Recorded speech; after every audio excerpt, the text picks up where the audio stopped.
Good evening, good morning, good afternoon, wherever you are. I greet you with love and light of the infinite creator. I wish you many blessings in your life, health, honor. And so this evening, I'm starting this video a little early. Um, I'm trying to get used to the Google Hangouts thing in YouTube anyway, and how it's working with my little Chromebook here.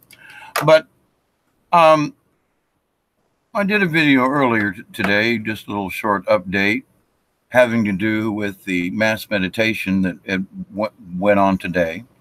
Well, yeah, yes, it's still Wednesday here on the eastern coast of the United States, and I thought to myself, it was such a wonderful but strange and eerie and odd but good.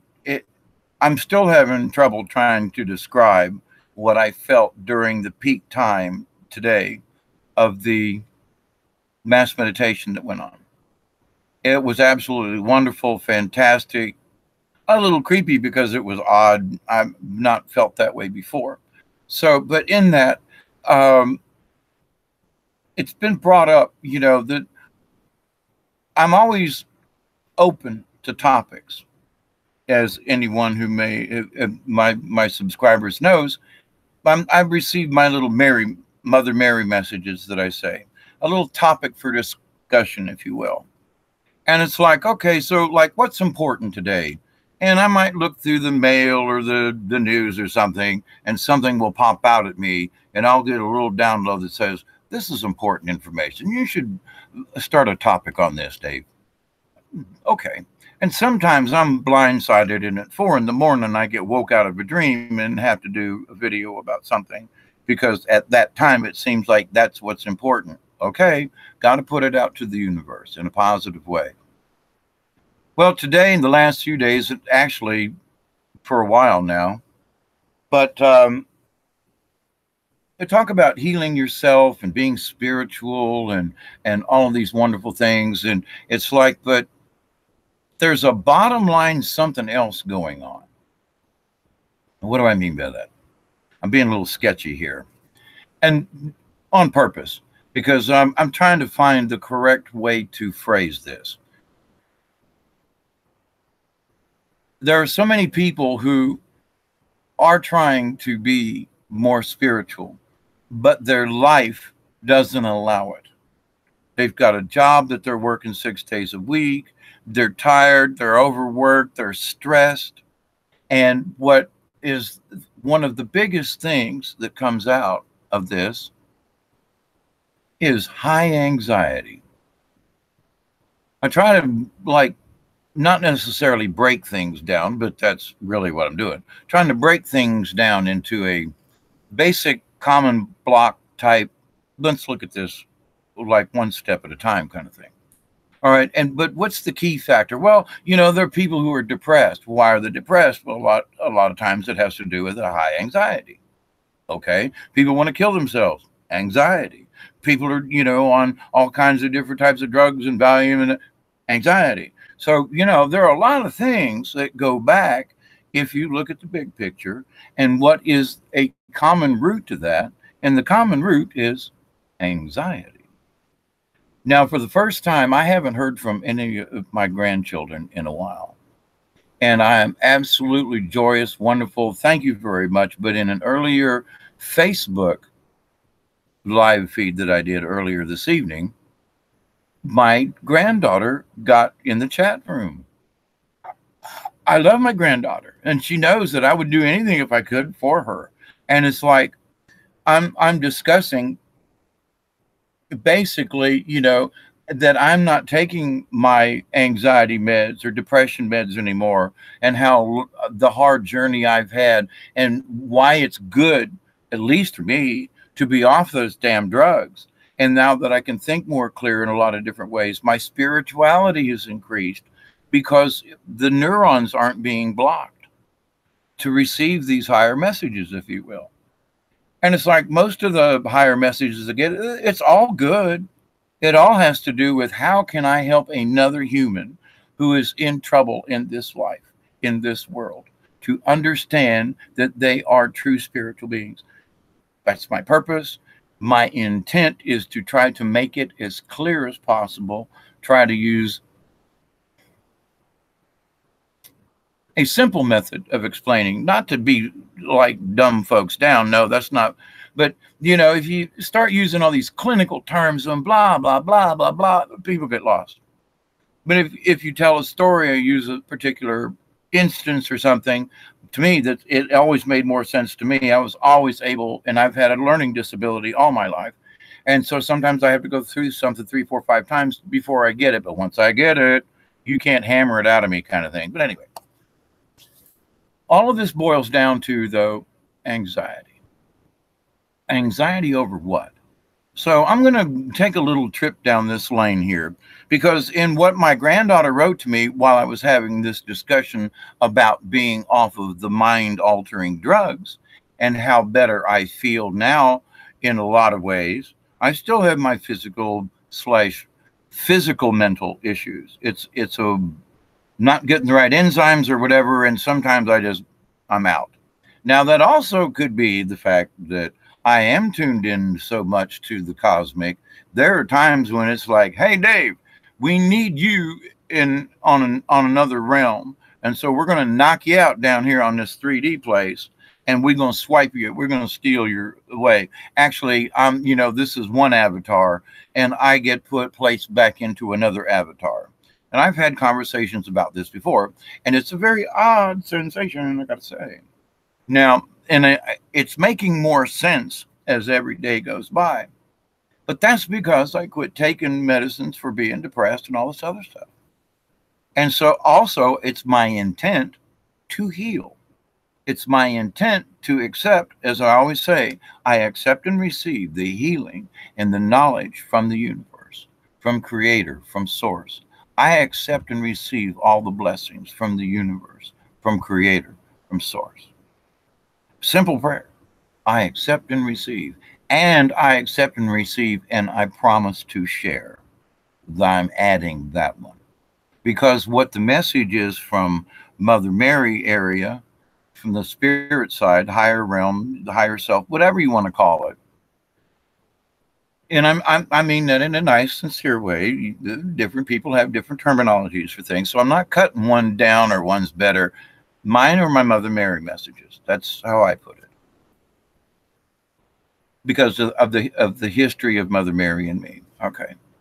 So the message right now is like, I wasn't going to do anything tonight. I did a short one. I did a Facebook one, I was like, and I been on the phone with a friend of mine. And guess what?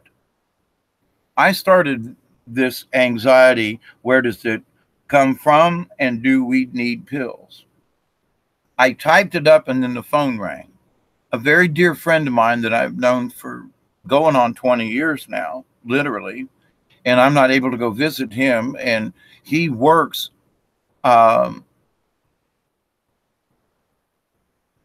it's like 7 days on and then 1 day off. And I mean, he never gets a weekend.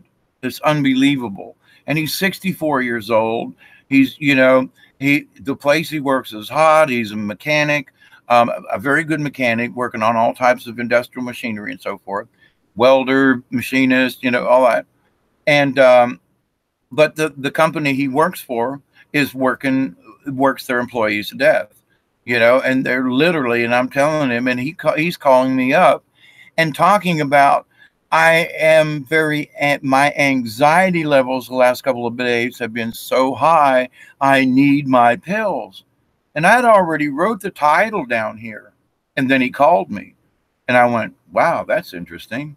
So I was going to save this topic like for tomorrow or whatever. And now it seems like cattle prod time, Mr. Dave. Talk about this. And when my granddaughter brought it up in the chat earlier, I was like, this must be an important topic right now. So let's chat. Anxiety. Break it down. Where does it come from? Well, the kids are screaming and hollering. That makes you anxious. Okay. You've been stuck in traffic for a couple of hours on your way to or from work. Okay. It makes you anxious. You need to pay a bill, and you know it's going to be tight, and you're going to have to not do this or not do that, or how am I going to pay for the cell phone bill, and how am I going to buy new shoes for the kids? Whatever the deal is, that brings on our anxiety. Now, as my situation is unique, and I understand that, but in every situation there is its own uniqueness. Ooh, that was deep right there, but it's true. I mean, we're all individuals, but because of when we were born, how we were born, where we were raised, we all have a different point of view. We might be really close on a lot of stuff, but because how we were raised and all of the above, it places our point of view differently than from mine or Susie's or John's or Joe's or, Madeline's or whatever. And so with that point, though, we can associate ourselves and say, that's really close here. But you really don't know. When I say I'm anxious, you don't have a freaking clue of how I'm really feeling. Well, maybe I do. Well, because my circumstance, my lifestyle, whatever, is different from yours in whatever reason, it does make the anxiety different. However, it's still a common cause. We are allowing these energies to affect us. The vibrations are wrong. And so it stirs up the anxiety in our brain or ourselves or whatever. It's the vibration. It's the frequency. If you turn on certain radio station in between stations and it's going, and there's a lot of static, it's like, holy crap, let me get off of that. It just drives you nuts. These anxieties we are feeling are different frequencies. Sometimes it's anger in someone's voice and it's projected to us. And the frequency of the negativity of the words and the intent and how it was set, blah, blah, blah, its frequency irritates the shit out of us. And trigger words, thoughts,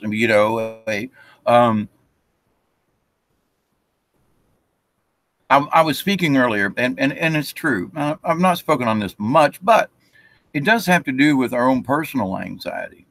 I always said, what a stupid idiot you are, Dave. That was a dumb mistake you made, blah, blah. And I was cutting myself down on a regular basis, several times a day. And at one point, someone pointed it out, and they're like, why do you cut yourself down, Dave? I'm like, I don't know. But I was put down all my life and all these other jobs and so forth. You're not good enough. Your education, where you come. Oh, you're a felon. I got popped for pot. And you want to say, oh, but now I'm a felon, because that's what it says on my record. Now I'm this other person. So my knowledge of engineering and computers and all the things that I've learned over the years and machining and woodworking and all this puppeteering and storytelling, you mean because now I'm a felon because I got busted for weed, that now I'm a different person. And so none of these other talents I have are valid anymore, because now I'm a felon. It's true. It's true. It's happened to me. I know it's true. Whoa, you're a felon, Mr. Dave. I got busted for weed. Yeah, but you got a felon, so now we can't let you do puppet shows around our children. Hang on. I am the last person that's ever going to be. I was pedophile, and I ain't going to do it to somebody else. On the last thing I'm going to do. But because it says felon on my papers now, I'm no longer any good. I'm not. I have no use. There is no purpose for me now. I can't go around and tell stories to children and show them about how to be artistic with puppets and things. Well, it gave me anxiety. And you stupid, I'm an ignorant. And I was my own worst enemy. And many of us are. Now, but let's just take it out of there. If you want to get rid of your anxiety, you have to do some homework. And homework, I mean inside, interior. Let's go home inside our heart. Take a peek at what's really going on. Now, as I told my granddaughter in my Facebook thing, it's like, now I know she lives near a city in South Carolina, I believe it is. And I'm not even really sure because I'm not even on her account. It's really weird. But anyway, it's good that my granddaughter joined in on that Facebook live chat today. I stayed another 45 minutes just to speak to her on this particular issue. Maybe it's your environment. And what I mean is there are so many electronic things going on. She's an electronics whiz. She was in the Navy with her computers and navigation and stuff, whatever it was, because she has that type of intelligence. Very smart girl. But at the same time, if you're around a lot of electronics and things, that means you're around a lot of different frequencies. And the more we are understanding about ourselves, our souls, the galaxy, the energies, the cosmos, it's all about frequency. So now if you're working, like, for example, I've worked in radio stations where there's an AM transmitter 40 feet behind me, and it's pumping out, I mean, the cables leading to the transmitter and from the transmitter to the tower, which is just right out back, by the way, pumping out all these, 100,000 watts of power, WMTF in downtown Moultrie, Georgia. I used to work for the radio station, but you sat right next to the transmitter with all this power and all these joules, and the hair would stand up on your arm, during an electrical storm. Unbelievable. And it's like, now, wait a minute. What if you're around that kind of stuff and you're really susceptible to certain frequencies? And we all are. I mean, my aunt, God bless her, she's still alive after all these years in her 80s. If you rub two balloons together, she goes bat cap cray cray, because it's the sound of those two balloons that just hits a raw nerve. And it's the fingernails on a chalkboard, whatever. But let's boil it down. It's a frequency. Keep that in mind. So, anxiety. Anxiety is triggered by certain frequencies. Some of them are very high pitched. Some of them are very low pitched that just might, I don't know, instigate you to want to kick the dog or something. I don't know.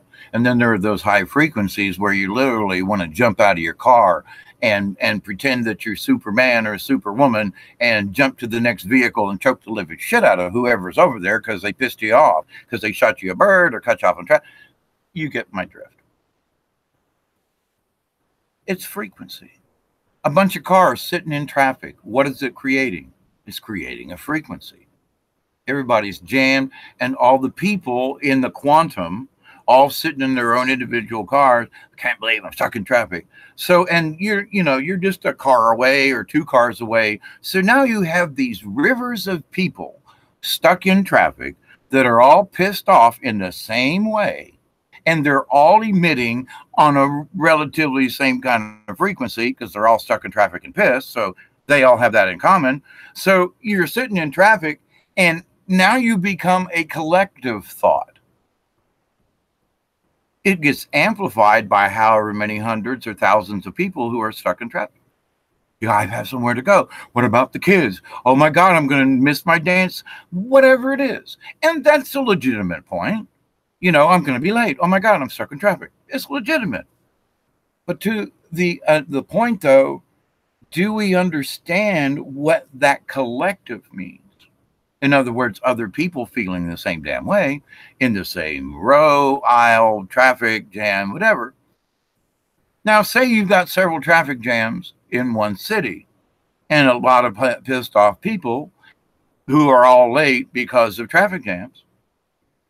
You now have a collective energy of pissed off people. Now, we as human beings and as spiritual beings especially, we have the right to accept or reject any energy that's sent our way. I choose to not accept negative energy sent my way. It can come, I can look at it, but I don't have to accept it. I don't have to let it into my realm. I don't have to absorb it. I don't have to sleep on it and have bad dreams about, what someone said about. Forget it. But the collective, and I say this because the meditation today helped bring me to this subject, in that as a collective stuck in traffic, we get negative energy because it is what it is. Now, think of the millions of people stuck in traffic at certain times of the day and what that collective frequency can do. So, first, you need to look at yourself. What is triggering my anxiety? Or am I just anxious and I have not a clue? Then that was part of what my granddaughter said. And my suggestion, and to everyone, is look at your environment. I know that I've got a bedroom upstairs that's got a power line. They moved the power lines a few years back, and now I have a live wire, just about a foot and a half from where my head is and where the roof is. It's like, what the hell did you assholes do to me? And I can't sleep in that bedroom. And it's like, the dreams, it's electrical. Okay. I had no idea I was that susceptible. But maybe it was because I sat for years next to an AM transmitter that was putting out all these, electromagnetic fields and so forth.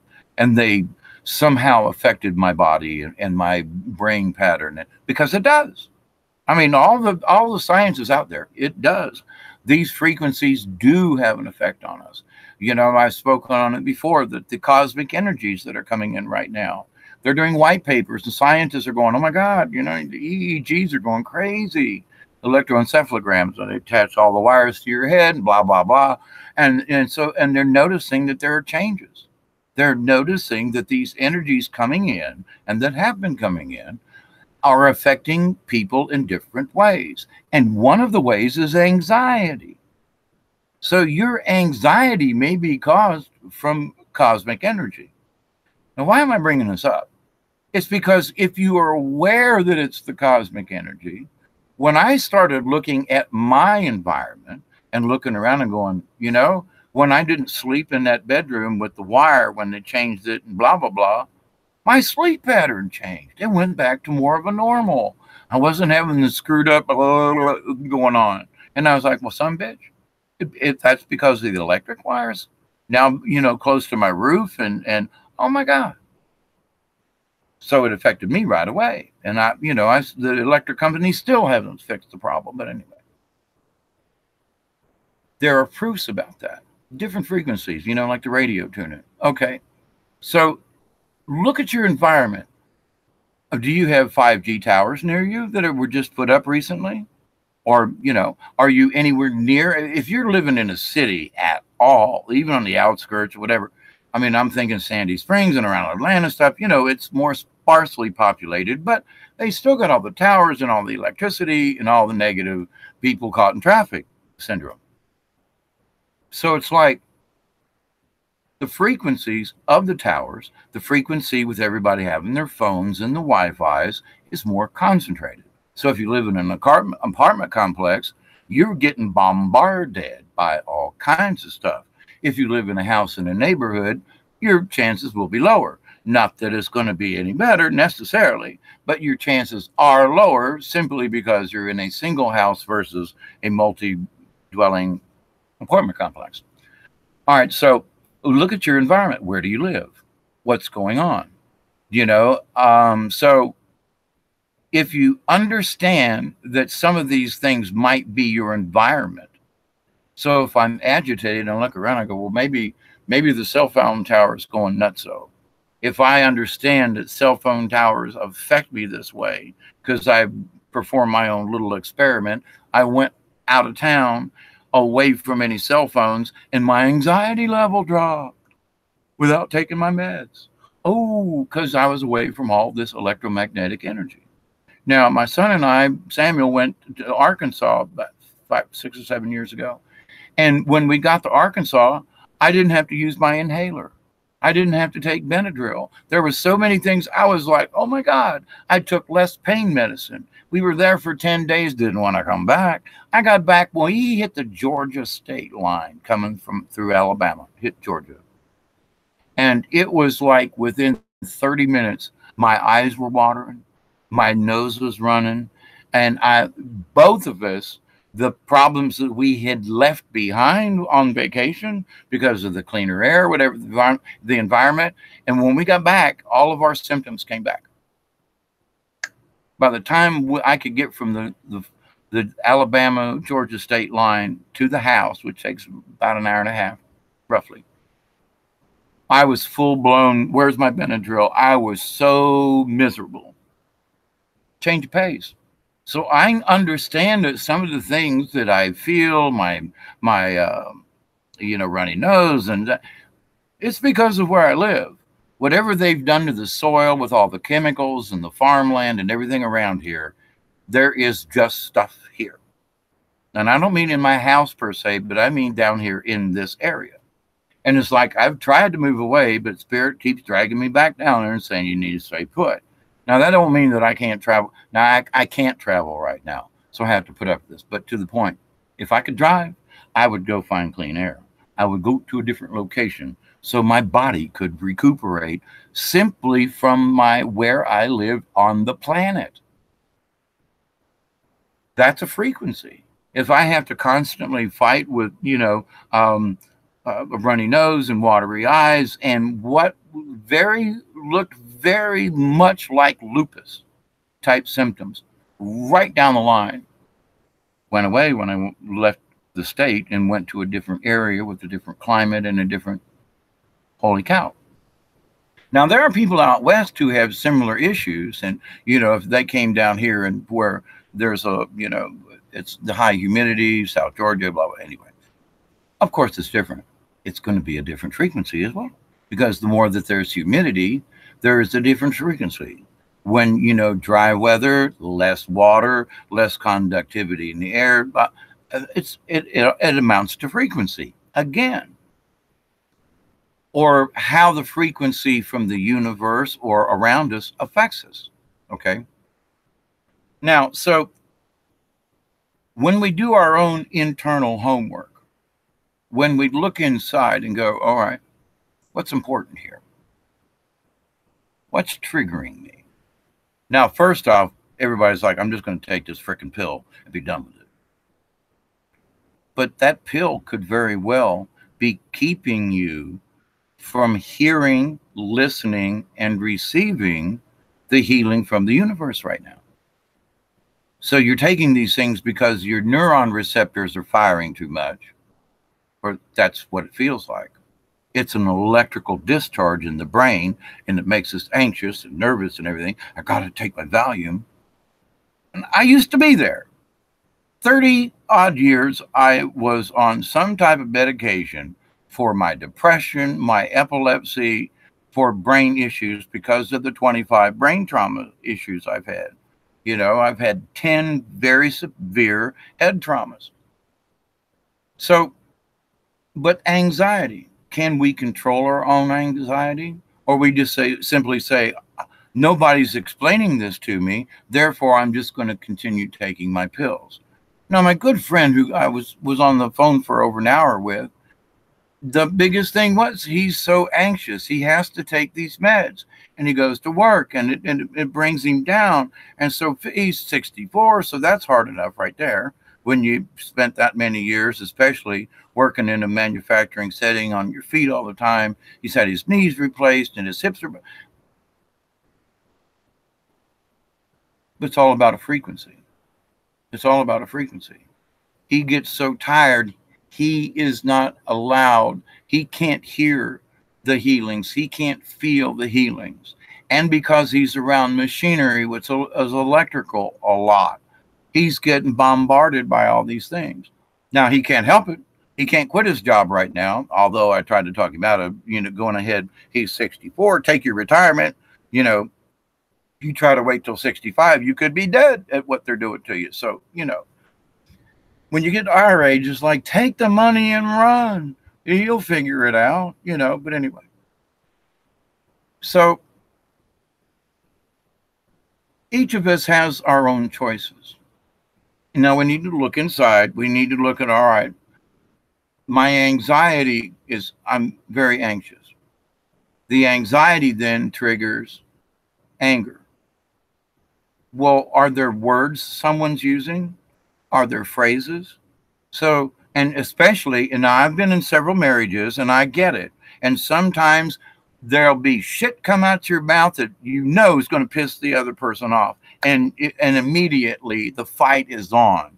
You might have had a little tiff about something 3 or 4 days ago, but one of you will say something, and whatever was brewing 5 days ago comes back with a vengeance, and you end up in a full blown argument throwing shit at each other. Been there, done that, and it's dumb. But it happens. It's human nature. But the thing is now that I understand it, I mean, I was trying to get a handle on it before.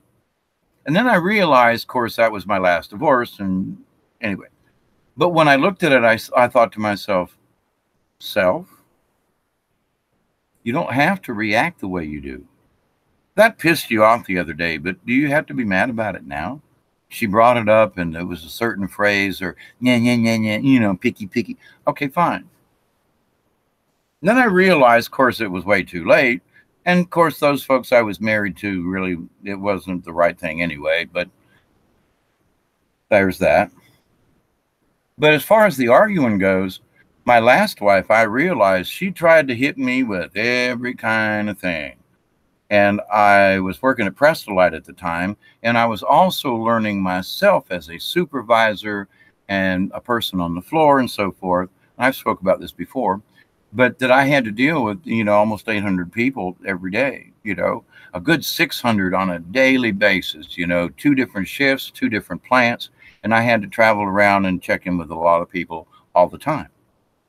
And so I learned how to be diplomatic. I learned how to be respectful, despite if they were short or tall, slim or fat, pretty or ugly, white, black, Chinese, Japanese, Oriental, whatever, doesn't matter, you know, people. Respect for another person, regardless of their station. Now, when I started doing that, that set up a frequency. Because when I went to these people, instead of them seeing me as, you know, the all-important David Knoll, the engineer that's hired by Prestolite to solve our problems, which is the truth, but they were looking at me like I used to look at those engineer guys. Only thing was, is I grew up on the floor with machines. I learned what I learned by working on the machines. Yeah, I went to school, and yeah, I learned physics, and yes, I learned all these other things. But my focus was on machines. I learned machines at an early age, so I was good with machines and tools, where a lot of engineers never picked up a wrench. So that set up a frequency with the people. And I spoke on this, and I'm not going to harp on it, but by my behavior with them, at the end of my term of almost 8 years at Prestolite, 600 of these people gave up their lunch hours to give me a going away party on the last day that I was there at Prestolite. Unbelievable. Both shifts, both plants. People, and the supervisors approved it. I mean, it was unbelievably wonderful and heart-rendering. And oh my gosh, the send-off these people gave me because I treated them with respect and honor. So I have experience in this. I've seen it work on huge numbers of people. And somebody goes, well, that you were manipulating them. Well, yeah. But my manipulation was to be friendly with them. My manipulation, the purpose was to let's get along. And my intent was to be a good communicator and as much of a friend as I could be in a work type setting. Okay.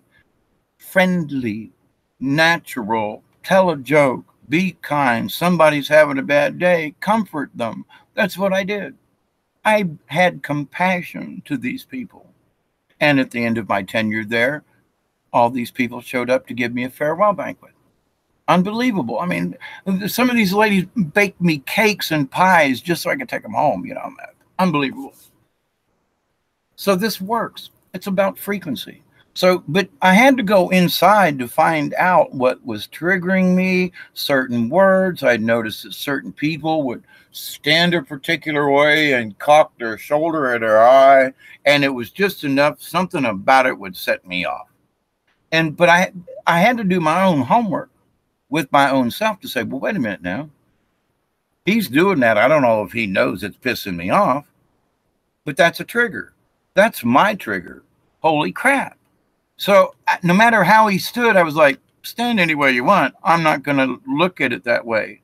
And then after a while, that changed. And the frequency between us changed, because now I'm not looking at his body language because he didn't know what he was doing. But I thought it meant something to me. So therefore, it made me anxious when I was around some of these people. And I didn't know how to act. I didn't know how to speak. And so the anxiety grew, and I took more of my pills. That's where I'm going with this. Now I understand that, oh my gosh, had I taken that a little step farther back then and did my internal homework some more and said, hey, what's triggering me? Yes, I'm anxious. And yes, if I look around my environment, am I sleeping with the cell phone by my head? That could be creating anxiety. Are you spending too much time in front of a monitor? Are you using the wrong kind of light? Is it affecting your eyes? Is it changing the frequencies in your brain patterns? There's a lot of information out there now how bad LED lights are on us. The light that I have here now is a 25-watt, soft white, old type tungsten bulb. And the light is absolute. It's warm.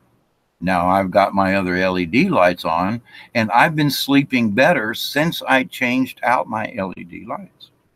And I also have to shut down the monitor screen because it's the wrong frequency of light hitting my eyes, going into my brain and changing whatever it's doing. So we have to look at our environment. And if you understand that, you know what, I'm going to shut the computer down, I'm going to turn the screen off, or I'm going to change my light bulb, or I'm going to, if you change something within you, it gives you confidence. It gives yourself, you know what, I don't have to depend on a pill to help lower my anxiety. I don't have to do these other things. Wait a minute. Does this matter? Or are you just lazy and let's go take the pill that's going to shut off other neurons? Now, you don't want to be angry with your partner. You don't want to fly off the handle at work. I get it. But at the same time, understand that there are things in your environment and around you, things going through you, the different gamma, all the different, energies hitting us. These are all frequencies. These things trigger us. So do a little bit of your own homework and look around and say, wait a minute now, that pissed me off. And write it down. Okay, she said, blah, blah, blah, this pissed me off. Write this down, write that down, and then look at it and be honest with yourself. If this person says this word again or that sentence, can you ignore it? They said it out of being pissed or mad or whatever. Can you be the better person and go, every time they say this, I lose my temper? And there are phrases we all know. And these two words, or when this action happened, or when, and it pisses me off. And every time, and the more it's happened, it continues to piss me off. It's been going on now for 6 months, this behavior. And I was like grinding my teeth 3 months ago. Now I'm ready to kill somebody over this. I get it. Been there, done that. We all have. But here's the thing. If we seriously do our homework and look at these things, and you write them down, and if you've got a partner or whoever it is, and you can say, you know what, let's have a calm discussion about this. I don't want to take these meds anymore. I want to change my paradigm. I want to do better. I want to be happy and not angry. I wish my anxiety level to change and go away. And I want you as my partner to sit down and have a conversation. Conversation is going to be about me. But there are things you say, not your fault, they're mine. Because when you say this sentence, it triggers me. And if we are partners and we love each other, then can you avoid saying this? And I will avoid getting pissed off if it slips out. We're going to make an agreement here. Now that means communication. Well, if you're having problems with your significant other or family member or brother, sister, whatever the thing, and that these same behaviors and the same words and the same stuff comes up, and you still get pissed off every time, it may not be them. It may be whatever it's triggering you. So do your own homework and take account of yourself. Admit it. Oh my God, this pisses me off. Oh my God. And every time and it's not just her that says it, but if this person said that same kind of thing, I might not get as pissed off because I don't know that person as well, but the phrase still pisses me off. Now, why is that? Is it their fault or is it your fault? Is it the self? And it's not that it's your fault, but whatever that phrase, word, or action is that triggers your anxiety and anger, if you go inside and look at it and go, hang on, man, that phrase there, every time I'm going to make a conscious effort to go, you know what? Every time I hear that phrase, I'm going to giggle because I make the choice. I choose to be different. I choose to beat this anxiety. I choose to find them trigger words and do something about it. It works. Without any kind of medication, it works. It's because these things are established in our subconscious, in ourselves, and they are magnified by our environment. But if we do our own little homework, if we will go inside and go, hey, I'm not sure why that pisses me off, but my awareness right now says, you know what? I am not going to let this bother me anymore. I choose to ignore. I choose not to accept what is negative to me.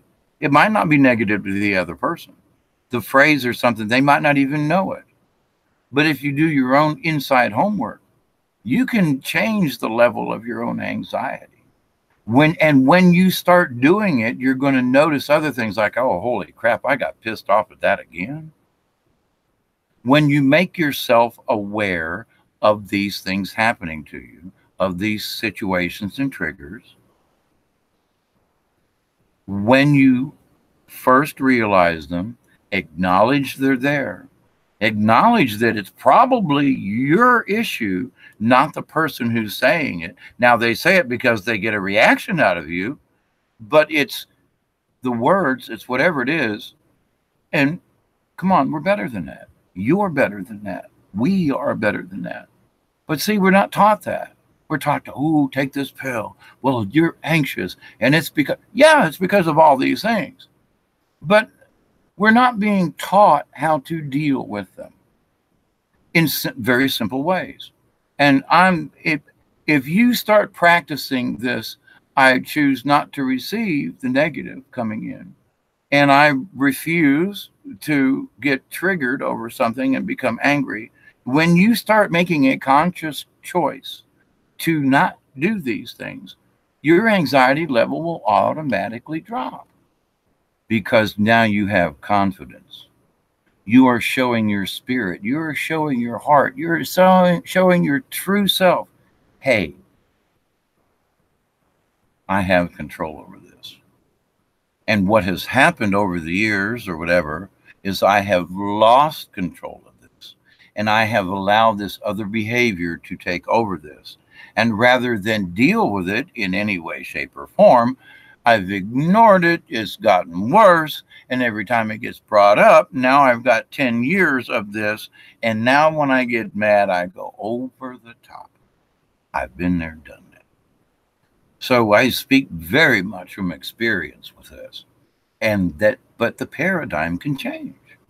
And as soon as I started becoming aware of my trigger words, that have been certain looks that people would look at me like, what you talk about, dude? And I would get upset about it. I mean, and when I did my own homework, I was like, you know what? All of 98% of this stuff that used to bother me was all horse poop. Plain and simple. It was all horse poop. That was only good. Actually, it wasn't even good for fertilizer because it was negative, and I reacted in a negative way, and it changed my own personal frequency. And I had to take drugs to calm myself down. I had to take other drugs to stop from being depressed or over whatever. Now that I'm not on those drugs, I can very clearly see, oh my God, it's really nothing more than homework when we do our own homework. But the thing is that we have to be given keys. Like, here's an idea. Look at that situation in a different way. Now you have to be willing to do this. You have to be strong enough willed, and most people are. They just, well, I don't know how to do this, and I'm confused. That's perfectly fine. But the first thing, then, if you say, well, I don't know how to do that, I'm confused, then first sit down and say, wait a minute, hang on. I may not understand this, but I choose to learn. When you start putting that positive, I want to learn how to fix this myself. When you start putting these positive, I will fix this. I'm going to learn how to deal with this. I'm going to take control of my own anger and anxiety. Now, yeah, there's still stuff in our atmosphere and environment that's going to be difficult to keep our anxiety levels down because they're just there. But if you realize that they're there, that's like that's like the best shield you could ever have in life. Awareness of what's going on around you. And even though you may not see it, if you're aware that there are unseen things that could be affecting you, in where you're at, who you're with, the circumstances of the day, maybe it's solar stuff. If you expand your realm of understanding, yes, these other things do affect us. They do affect our brain patterns. They do affect our frequencies. They do affect you and me. That's important. So the hard part is like, all right, I'm going to take a really good look at myself. But at the same time, I warn you, don't beat yourself up. The best thing is like, you know what? Every time you say caca, I get pissed. Well, but it's my choice to get pissed. Say caca all you want to, and it's like, but why is it? You'll probably find out you have no idea why it pisses you off. It just does. And if you do your homework and say, hey, self, when you hear that word, laugh. I'm not going to get mad anymore. I'm going to laugh. I'm going to snicker. I'm going to giggle when I hear the word caca. I'm not going to let it get me down anymore. It's not going to piss me off. When you take that little bit of control, it turns into a huge spiritual development, because now you're able to accept other frequencies. You're able to look at things on a different point of view, in a different plane, different paradigm. I mean, it will change your outlook forever. So I know these drugs are necessary to a lot of people, but at the same time, and I was one of them, I got to have my Risperdal. I got to have my whatever, or I can't make it through the day. And I was had convinced myself over and over and over again how badly I needed the drug. And I did it to myself. Nobody was telling me, if you don't take your medicine. No, I was living by myself. I did it to myself. I have to have this medicine or I can't make it. I have to, and that created its own anxiety, and it quadrupled. And the side effect of the drug was anxiety and suicide and depression. It's like, what? And each one of these drugs affects us differently. Along with all of the other outside things I just spoke about, the drugs you're taking have their own side effects. And each one of us, with our own set of frequencies, our own set of paradigms and environment, are affected differently. So how I react to Xanax and how somebody else reacts to it, totally different. It may calm us both down, but I might have a side effect that's different, and the other person, we all understand this. But the thing is, do you know how many people are on these kinds of drugs? I know more people on psychotic type meds. I mean, my granddaughters, brother, sister, aunt, uncle, friends. I'm like, I can't think of anybody off the top of my head that isn't taking some kind of calming medicine, other than, like, having a joint or smoking a little bit or having a little cannabis or whatever. I mean, something that would just, or maybe it's just a shot of whiskey in the evening or something. That's fine. If you're using, and I don't mean getting drunk, and I don't mean getting stoned out of your gourd. I'm saying you have a couple of puffs, you relax, you go, ah, and your anxiety level drops. Perfectly natural. But when I think about all the people that I know, young and old, who are on some kind of psychotic medication, no wonder people are going bat crap cray cray. And they don't understand why. Because they're all on some type of drug. I mean, the head of the household's on it because they're working. And the wife's on it because the husband comes home and the irritation of the kids, and so it adds. And so everybody's on something. It's horrible, and I pray for every single one of you every single day, because it's like, oh my goodness. And I used to be wrapped up in it, And so people look and they go, well, yeah, well, that's easy for you to say. Actually, it's not. Because I had to go through my withdrawals. I had to do my own personal, look inside. And, most of it, when I actually realized it, it was like, I don't even know where this stuff come from. Somewhere down the line, it pissed me off and I couldn't let go. And then finally, when I just started laughing and saying, you know what, Dave? I held all these weird stuff in, and it was absurd to me that I had carried it on as long as I did.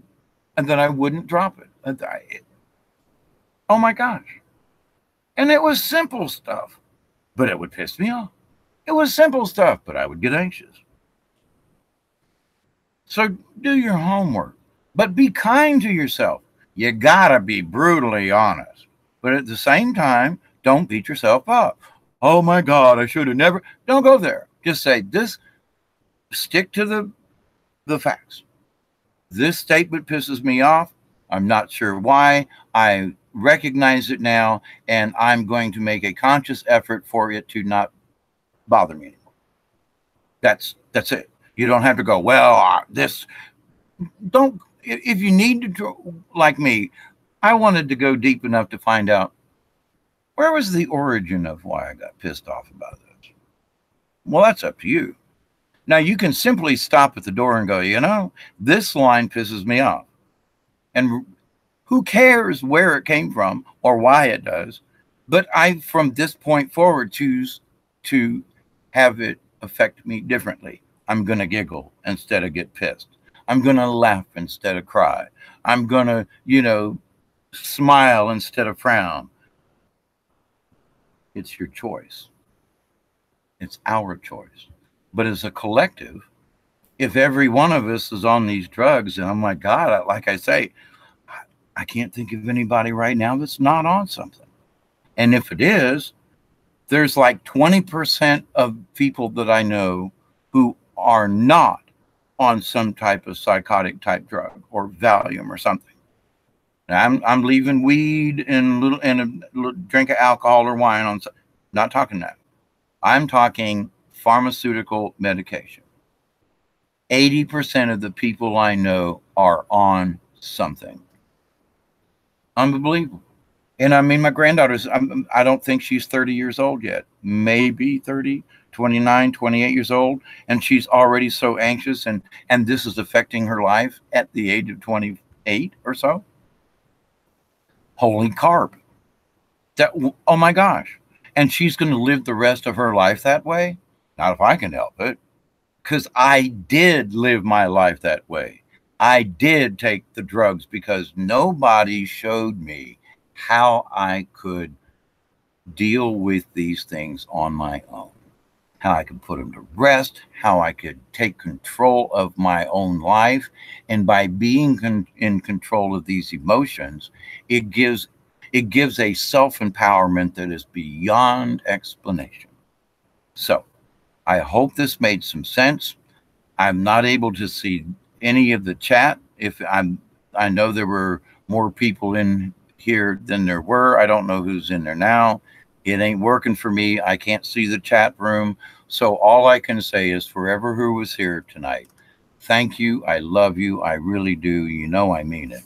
From my soul heart and my heart soul, I wish you blessings, peace, love, honor, kindness to you, and as well that you pass that on as well. If there's anything that I will ask you to share, it's that you share your kindness, that you share your compassion with other people, strangers, family members. And if you know someone who's having these issues, then be kind enough to say, I learned this little technique. And I've learned it from someone else. I read some psychology books and other things, but I also had to kind of do my own homework and figure it out for myself. But that when you understand that certain things bother you, you do have a choice. And you don't have to take a drug to make the choice. But when you understand it, when someone helps you to step through the process, and you get your feet on the ground and you do the first 1 or 2 or 3 and you see the results, and someone says something and you don't get pissed off, you go, oh, holy crap, this shit works. Oh, holy crap, I'm going to do it again. And then it gets better and it gets better and fewer things bother you. And then your life changes and then your frequency changes and it gets better. First, you got to do your homework. You got to be honest. But like I said, I'm repeating myself. Yes, I know, but this is important. 3 times. Don't beat yourself up. You got to be kind to yourself. Just know that it does, and it's bothersome to you and to other people because you get angry.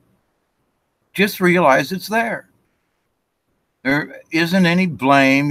Don't go there. Don't go in. Oh my God, just stop it. It's your choice now. From this point forward, I choose differently. And that goes with a lot of things. But the frequencies, all these things that add up, what's going on with this or around us, these things all affect us. Pay attention to them. Understand your surroundings, cosmically, locally, other people in their cars stuck in traffic. If you understand that, oh my God, there's millions of us stuck in traffic and we're all pissed off at the same time. That in itself is kind of mind-boggling. But at the same time, you could get caught up in that simply because you're sitting in the car in the traffic. You could be humming along and all of a sudden just get pissed, as everybody else is, because it kind of rubs off. But when you look at it from a point, hang on, I ain't going to let it bother me. All right, now, stop. This is an internal thing that you're having your discussion with. All right, I choose to deal with this differently. So be kind to yourself. Be compassionate to yourself. Be honest with yourself. Treat yourself with the respect, dignity, and integrity that you would expect other people to treat you. And I don't mean in a narcissistic way either. I'm talking, let's have a good discussion. Be honest, calm, but at the same time, be kind to yourself. And it will show up in others. So blessings to you all. I'm going to cut this out. I'm doing some things and saying prayers and doing meditations, getting downloads, getting more information to try to bring up some other topics of discussion. I hope this helps. I pray that it helps because I know, like I said, 80% of the people, at least, 75% of the people I know are all on some kind of medication. And when you look around and you see other, well, I'm on Xanax, well, I'm on this. When I went to mental health, it was a joke, like, oh, it's the mental health club, you know, and it's like, oh, we all got together. How did this new drug treat you today, Mr. Randy or Mr. Dave, or you know? And we'd all sit around in the waiting room there, you know, discussing, well, our mental disabilities. We did, and it got to be, we would lighten the room. People would be sitting there all depressed and worried, and you know. Some of my friends we'd meet, I say meet each other, the times of our appointments would be similar. And we'd strike up conversations, and I'm always the jokester anyway. So all I need is somebody to play off of a little bit. And it was almost every time everybody in the room changed because there was laughter that was introduced. So in a horrible situation where there's 20 people in a room that are all there to get their meds because everybody's freaking depressed and wanting to die. But as soon as everybody starts laughing in the room, the whole frequency changes. The whole paradigm changes. It's absolutely magical. It's so powerful, and it does work. So, time to shut up for now. I love you all. I leave you with the honor and blessings of the infinite creator, that every single human being that hears this and more will understand their spirit selves. They will understand their souls. I pray this. I wish this. I pray that we as a collective, and it's getting better, it will just get more better and more better, more better and more better and more better. So pass the love along. I know you can. I know you will. I hope you will. And be nice.